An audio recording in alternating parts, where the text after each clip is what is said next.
दिया के चली आवेला हो और होली में मजा उठावेला हो। छोड़ी दिया के चली आवेला हो और होली में मजा उठावेला हो। माने नहीं बात ये सखी कमल चाहे घोघरी। अरे दीदिया के देवारा गढ़ोले बाटे नजरी चोली के चीज हुईया रनतावे संगरी। दीदिया के देवारा गढ़ोले बाटे नजरी चोली के चीज हुईया रनतावे संगरी। होली है दीदिया के देवारा गढ़ोले बाटे नजरी चोली के चीज हुईया रनतावे संगरी। का कही सखी गिला कही देला डांट समझाए हरदम नासा में रहेला।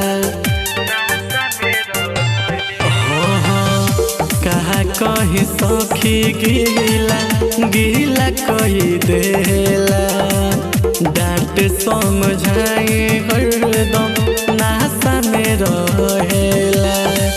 हो जानी परेशान ये सखी पकड़ेला जबरी। दीदिया के देवारा गढ़ोले बाटे नजरी चोली के चीज हुईया रंगतावे संगरी। दीदिया के देवारा गढ़ोले बाटे नजरी चोली के चीज हुईया रंगतावे संगरी।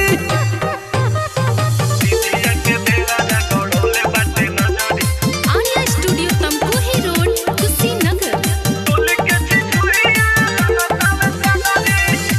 बुलेट प्रेमी जीजा कहता नतीजा करेला पसंद वो खियावेला पिजा। बुलेट प्रेमी जीजा कहता नतीजा करेला पसंद वो खियावेला पिजा। राजा बाबू रमेश कहेले बारू मोड़ी छिहत्तरी। दीदिया के देवारा गढ़ोले बाटे नजरी चोली के चीज हुईया रंगतावे संगरी। दीदिया के देवारा गढ़ोले बाटे नजरी चोली के चीज हुईया रंगतावे संगरी। अरे लागता रंग बिकारे।